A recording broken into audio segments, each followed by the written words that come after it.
If you're just joining us, it's time for us to talk entertainment, and I have a special guest here with me, a very good friend of mine, someone I'm hugely proud of, who has proven to everybody that he's worth his onions. He went from being a reality star, dabbled a bit into the fashion industry, did events, did promoting, and now he's a bona fide actor. Ladies and gentlemen, Tayo Faniro is here with me. Woo! Did I get an introduction right? Did I miss anything else? Don't worry, don't worry. Anyhow you do Because your CV is very long. How are you doing, man? Thank you so much, bro. Congratulations. Your name is now Nino on the streets bro, everywhere, Nino. Congratulations and gangs of Lagos. Thank you so much. Before we get to that, first of all, how are you doing? A lot of people maybe hadn't seen you for a while doing something, especially on this scale. They were wondering, has he been acting? What has he been up to? Most people hadn't seen you since maybe about 2015-ish, 2016, actually on the screen, What's been up? All this while. I mean, I know you've been okay. But for those who don't, what's been up with you, man? So, I thank God for life, health. I've been okay. Everything has been okay. But at the same time, life has ups and downs, So when I came out of Big Brother Africa, right, I think there were lessons I needed to learn.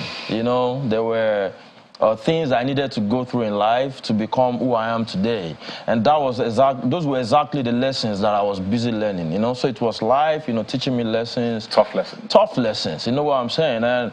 But I can say for a fact that it's not easy, for a person who is famous, but it's not marketable at some point, So despite the fact that I had other things working well, maybe businesses and stuff like that, but my main career is being on TV. My major, what gives me life, what makes me feel I'm living a life of purpose is when I'm on screen. And because that wasn't really happening, even though I was doing things here and there, I produced my own movie, Man Like Jimmy, it's on Ibaka TV. What else? I came back, I opened a lounge, a beach lounge at Elegushi Beach, I was doing things here and there, I've done my siblings and I as well when I came. I did a One Iroko TV film with Mike Zeronye, God bless you. I've been around, but being at the place where people can see you, This is the first time since Big Brother, and I feel really excited. I thank God for this moment. I get you there. But I mean, I think the question a lot of people had was, you did Big Brother Africa. Everybody expected you to move back here. You came back for a bit, then you ran away back to South Africa, I believe. What sort of made you make that move? All right, so instead of staying here, and just tough it out. Yeah, I get your point, bro. So, Yoruba say that owo tomo kekere ba kokori akara lo ma fi raje. It means the first money you make, you use it to buy akara. I know you know what akara means, So the fame came. I thought life would remain like that. As a younger person, what I wanted at that time was a fresh life, living in a place where there's winter, good roads, electricity. I can turn up and live a cool life. Even though I didn't lose my purpose, but I just preferred to live outside of Nigeria. Nigeria has this scary surface, but if you can, try and crack it, there's so much blessings, hidden under it. So that was what happened. I chose going back to South Africa because that was my comfort zone. That was where I was used to living. Everything, I can close my eyes and move around South Africa. So what made you leave eventually? Well, it just happened that in 2019, I think it was time. Something happened. You saw that time when there was police, what in South Africa. That was my ancestors slapping me and saying, boy, you've been sleeping, go back home. So the moment that happened, I have some of my friends in the industry, they started reaching out to me and saying, bro, what are you doing there? Come back home, And then I still didn't want to come back to Nigeria. I went to America.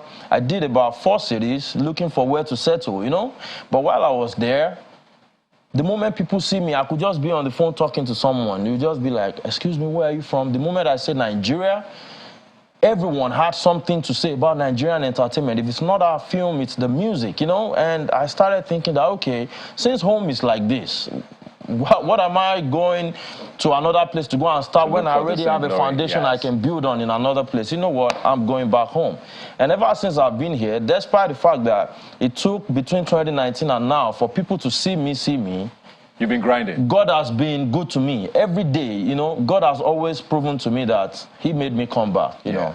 Yeah. Do you look back, just want a quick Big Brother question, do you look back at that? I was having a conversation with someone who had just seen Gangs of Lagos and was raving about your performance and was like, that's fine now, still they pain me. It's been 9 years, I believe now. Do you still look back at that moment and still are upset a bit about not winning? You were the favorites. I mean, I know it's been a while now, but does it still come back to you sometimes? I wonder, how did I not win this thing?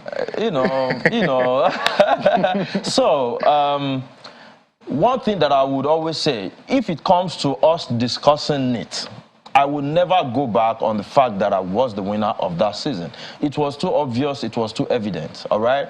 However, while I was waiting for a second chance, or maybe another time I will have such a breakthrough like Big Brother Africa, because, you know, it was massive. Yes. You know, I thought maybe Big Brother Africa would happen again, you know? So, like maybe Big Brother Africa All-Stars, I was hoping it will happen, and if it does happen, definitely, I'm sure people would want me on it, you know. So I still, you know, maintain that controversial part. You get what I'm saying? But God has given me a new life. Since Gangs of Lagos came, I don't care if Big Brother Africa never happens again, or All-Star, or whatever. God has given me what I wanted. And right now, I'm not sad. I can testify to the fact that that had to happen for me to get where I am now. Very true. Yeah, so that's Would you do it again, though?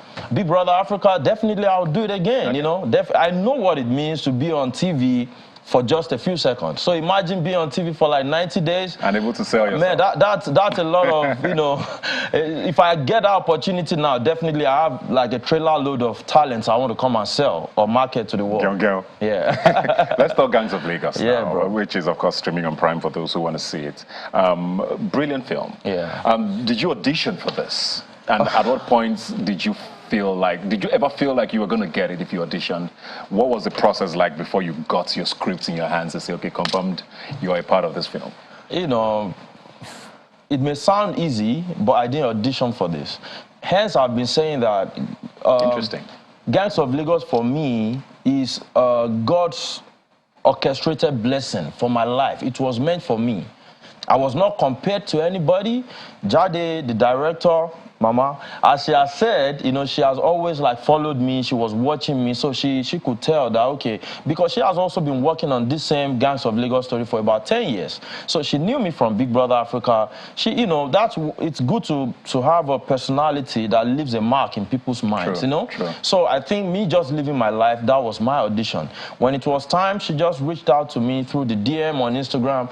I was shocked myself, you know, and the moment that came, I knew that I could not mess it up. I knew that, I mean, this opportunity cannot come twice. I need to kill this, you know. So, and I'm grateful to God for strength. I'm grateful to Him for helping me, you know, do what people how do you handle that kind of pressure? Because, I mean, you said you've done TV, you've done some series here and there, you've done a few movies before that, but this definitely felt different, even before the world saw it.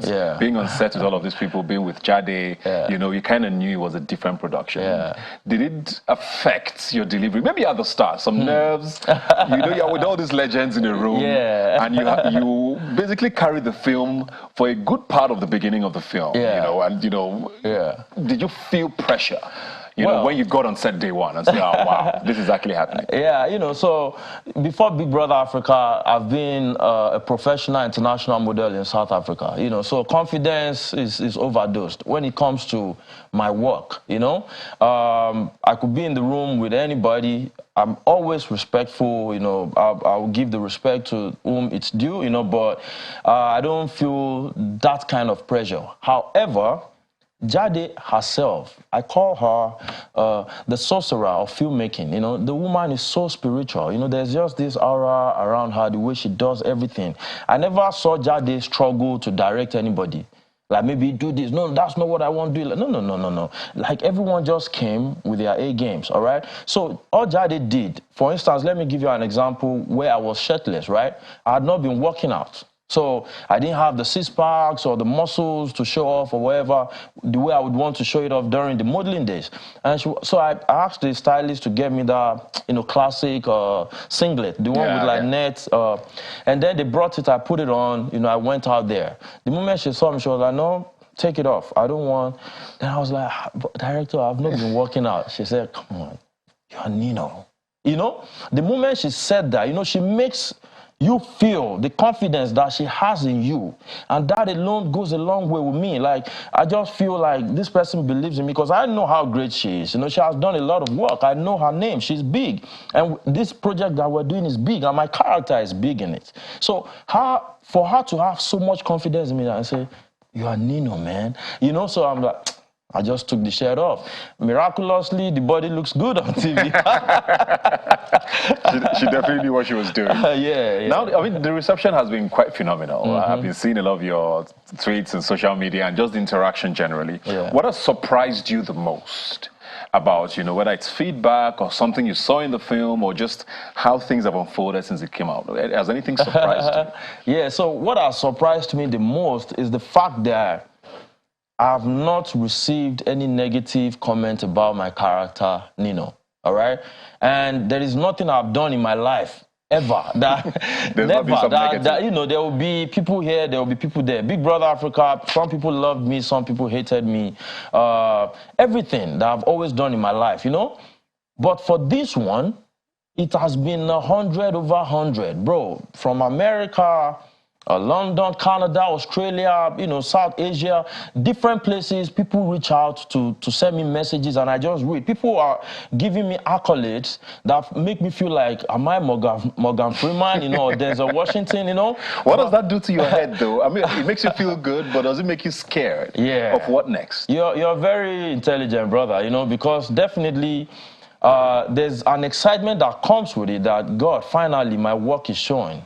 Now people can believe in me. It will give me the room to be able to do more. But at the same time, I'm not letting it get to me because I have seen a big moment before. It's not the first time. I've seen big moment before.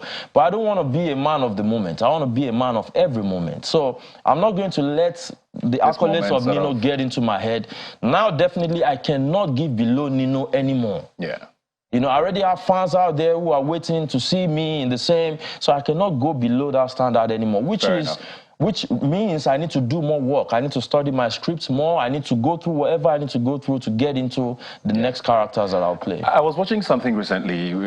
It's The Shop. It's a show by LeBron James where they had Babyface, Alison Felix, who's an athlete, and all of that. And they were having conversations about how revenge sort of motivates people. When someone says you're not good enough, it makes you want to prove them wrong. And I was watching it yesterday, and I remembered your conversation with Charles Novi, where you screenshotted a comment and said, yo, look at me now, sort of thing. How long did you hold that in? And how much do things like that make you want to, be better or to show the world that, you guys have counted me out, but I'm still here? Was revenge a big factor in trying to become this type of honey run that you are now? Yeah, revenge is a big factor, that I used to do, and I'm not going to drop that revenge, okay? I'm not going to drop that revenge. I tell people that in life, in your journey to success, you need two types of people.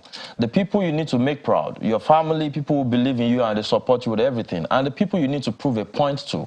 All right. So Charles Novia, much respect, is a big brother of mine. We've ironed it out, How long did you hold that tweet for? Well, so what actually happened was that despite the fact that I didn't forget, I have fans from Big Brother Africa. Who reminded you? So someone sent me a message that we had chatted on this same thing long ago that he was praying that one day Charles Novia will regret what he said, So, and he just sent me, and the moment I said, I was like, I'm posting this, So, and then I reached out to him. I said, and for real, I did mean it. I'm so sorry for my reaction that time. I was younger. You get what I'm saying? So I had no filter then, So I apologized, and he also apologized, and we are good. However, that was a major fuel that kept on pushing me. And not just Charles Novia. A lot of people or whoever, as long as I know that you don't believe in me, as long as I feel like you have undermined me or whatever, thank you. You're helping me. That's what's up. What's next? What's next? What's next for Tayo Fanirona? Yeah, so Nollywood is what I'm breathing, is what I'm eating right now. You know, that is why I came home. That is where I want to put all the passion that I have in now. Because when I went to South Africa as a model in 2008, I was a young chap, and I wasn't even the best models compared to the models that I was joining at that moment, but I didn't give up. I kept on doing it until I conquered it, all right? So this is just the beginning. So after Big Brother, I didn't really have that, you know, thing to run after again. I tried music here and there, you know, but it didn't work out. However, big shout out to every player in Nollywood who stayed back. You know, the people that built the industry to get to the level that it has gotten to now, that made it attractive enough to someone like me coming from international to want to, I'm desperate for Nollywood now. So as I am now, I'm just waiting for directors, producers, bringing the script. Have they started DMing? And, oh yeah, some have, you know, they've reached out, we're talking, you know, but also, I'm a bit picky, not about money, you know, but I'm picky in terms of the standard, the quality of the job that will come, because after Nino, it has to be another hit, you know? Very, very true. Yeah. Very quickly before we go now, I mean, you had sort of a nice bad boy reputation on Big Brother, which was also sort of reflected in Nino, this guy who's a nice guy, but isn't a good guy, if you know what I mean. And I've seen a lot of tweets from the ladies saying, that's my kind of, you know, has the pressure been different? You know, are you single, first of all? Actually... he did an arm, so technically so, you know, I want people to know that I've been through a lot getting to where I am now, all right? And I have my own plans, I have my own strategy, all right? So no question or whatever will pressure me to put out what I don't want to put out for now, all right? So, but in terms of being a good, bad guy, you get what I'm saying? I would say that has always been who I am. You know, I've never promised anybody that I was a saint, and I've never been a bad person. I've always been loved, you know, like by people who really know me for who I am, you know. So that is one thing that I think I have in common with Nino. And for the ladies, although it's different this time because they just love Nino. You know, people are coming out for Nino and they just don't want to hear anything else or whatever. It's just Nino, Nino, Nino. And I love that. You know, women are the business. You know, as long as they are loving me, you know, then that means I have a market out there. So, thank you. The long and short is probably not single. Whatever, it's up to you. Thank you very much, Tayo Fanirona. I'm super proud of you, man. Thanks, I've seen Gags of Lagos a couple of times, and it's just amazing how you carried. It's hard to believe that that's your first major, you know, role in such a film like this, and it's very impressive. Good luck with everything, man. Thank we you so hope to see much, more of you. Amen. And keep shining, man. Thank you so much, brother. Thank you. I appreciate you, man.